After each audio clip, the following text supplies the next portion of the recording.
जय मसीह की। God bless you all मेरे प्यारे भाइयों और बहनों। आज हम जानेंगे सच्चा परमेश्वर और मूर्तियों में क्या फर्क है, वचनों से जानते हैं। प्रभु यीशु मसीह जी के महान और पवित्र नाम में आज का वचन शुरू करने जा रहा हूँ। आमीन और हालेलुया जी। तो मेरे प्यारे भाइयों और बहनों, हम ये जानेंगे कि सच्चा परमेश्वर किसको कहा जाता है।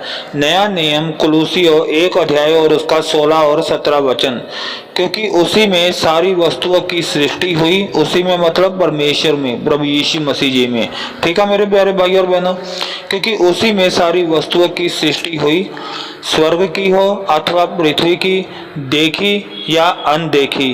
क्या सिंहासन, क्या प्रभुताएं, क्या प्रधानताएं, क्या अधिकार, सारी वस्तुएं उसी के द्वारा और उसी के लिए सृजी गई हैं। और वही सब वस्तुओं में प्रथम है और सब वस्तुएं उसी में स्थिर रहती है। आमीन और हालेलुया जी। तो मेरे प्यारे भाइयों और बहनों, नया नियम कुलूसियों 1 अध्याय और उसका 16 और 17 वचन पढ़ने से हमें ये पता चलता है कि सच्चा परमेश्वर उसको कहा जाता है। और सच्चा परमेश्वर वो होता है जिसने सारी वस्तुओं को बनाया है, चाहे स्वर्ग की हो चाहे पृथ्वी की हो, चाहे वो वस्तुएं आंखों से दिखती हो चाहे बहुत सी वस्तुएं आंखों से ना भी दिखती हो। क्या सिंहासन, क्या प्रभुताएं, क्या प्रधानताएं, क्या अधिकार, सारी वस्तुएं उसी के द्वारा और उसी के लिए सृजी गई है। तो मेरे प्यारे भाइयों और बहनों, सच्चा परमेश्वर वो होता है जिसने सब कुछ बनाया। स्वर्ग, धरती, आकाश, पशु पक्षी, इंसान, जानवर, सूरज, तारे, चंद्रमा, हवा, दिन रात, रोशनी, जिसने सब कुछ बनाया उसको बोलते हैं सच्चा परमेश्वर। ठीक है मेरे प्यारे भाई और बहनों। अभी कुलूसियों 1 अध्याय और उसका 17 वचन क्या कहता है? और वही सब वस्तुओं में प्रथम है, वही मतलब परमेश्वर। तो मेरे प्यारे भाई और बहनों, इस संसार में आप जो कुछ भी देख रहे हो, पेड़ पौधे, पशु पक्षी, इंसान, जानवर, आकाश, तारे, सब कुछ जो कुछ भी आप आंखों से देख पा रहे हो, तो खुदा का वचन ये कहता है कि सब वस्तुओं में प्रथम परमेश्वर है। तो सब वस्तुएं बाद में आई है, परंतु सब वस्तुओं से पहले, जगत की उत्पत्ति से पहले परमेश्वर है। परमेश्वर ने सब कुछ बनाया है, परंतु परमेश्वर को किसी ने नहीं बनाया। इसको बोलते हैं सच्चा परमेश्वर। और वचन आगे क्या कहता है? और सब वस्तुएं उसी में स्थिर रहती है।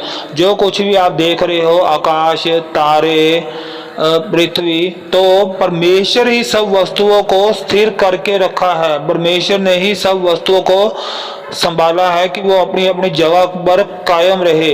परमेश्वर में सब वस्तुएं स्थिर रहती है। ठीक है मेरे प्यारे भाई और बहनों, इसको बोलते हैं सच्चा परमेश्वर। आमीन और हालेलुया जी। नया नियम यूहन्ना 1 अध्याय और उसका 1 और 10 वचन। आदि में वचन था और वचन परमेश्वर के साथ था और वचन परमेश्वर था। वह जगत में था और जगत उसके द्वारा उत्पन्न हुआ और जगत ने उसे नहीं पहचाना।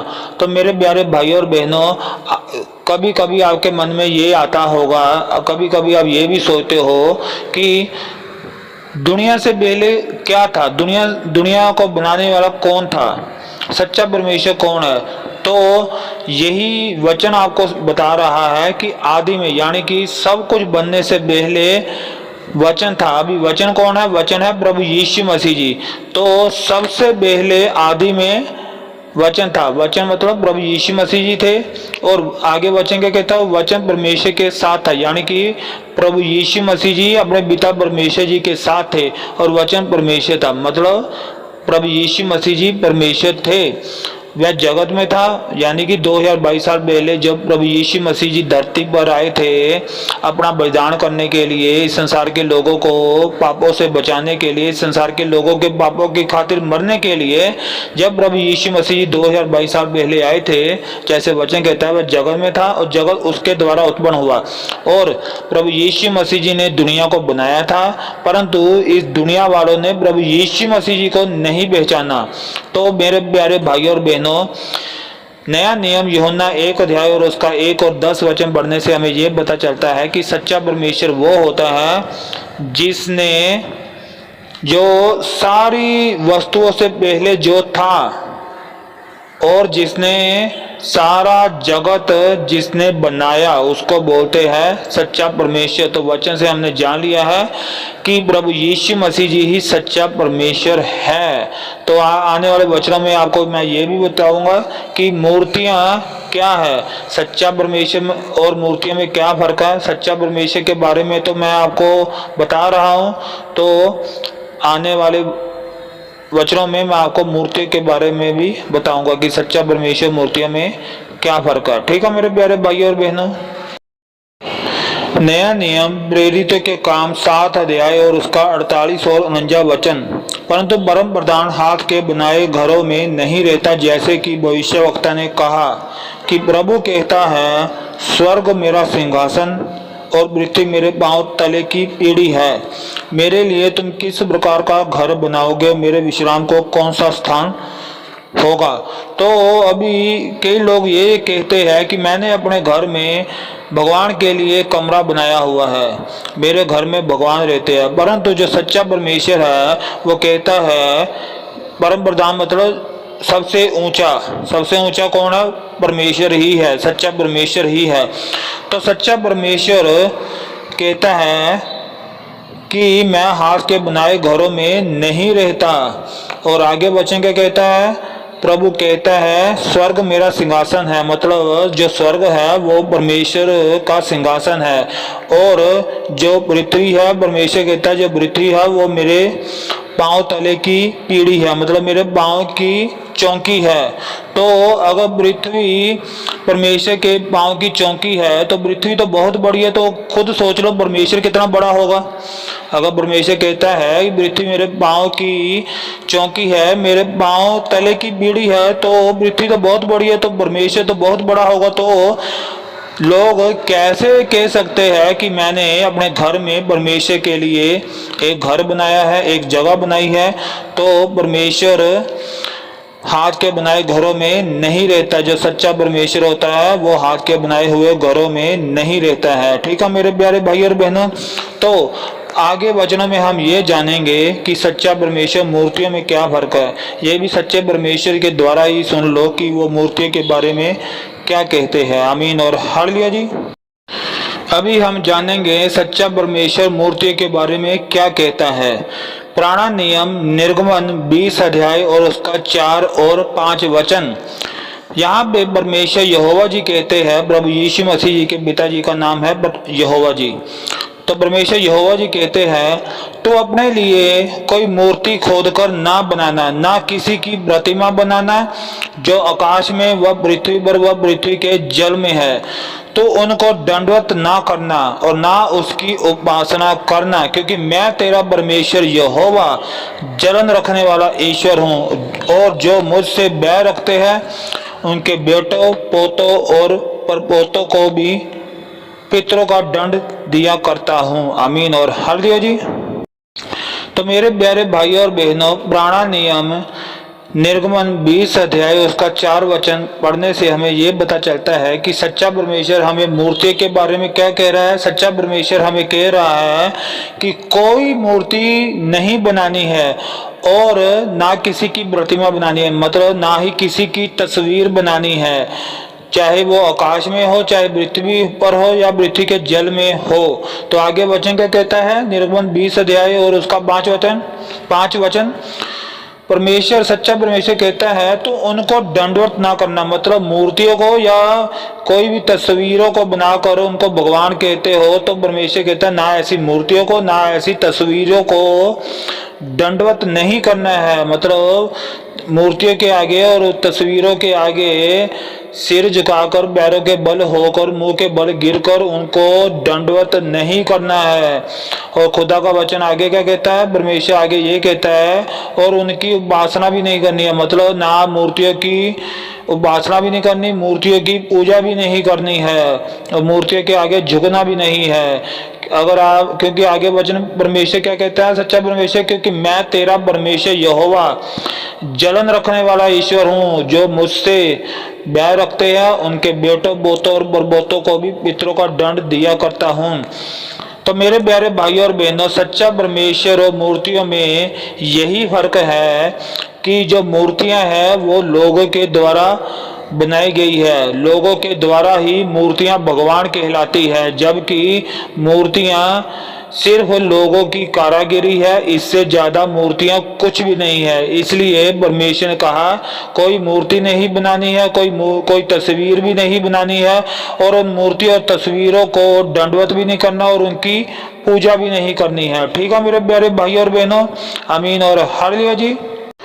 तो मेरे प्यारे भाइयों और बहनों, हम जानेंगे अभी सच्चा परमेश्वर और मूर्तियों में क्या फर्क है। हम अभी जानेंगे कि सच्चा परमेश्वर मूर्तियों के बारे में क्या कहता है।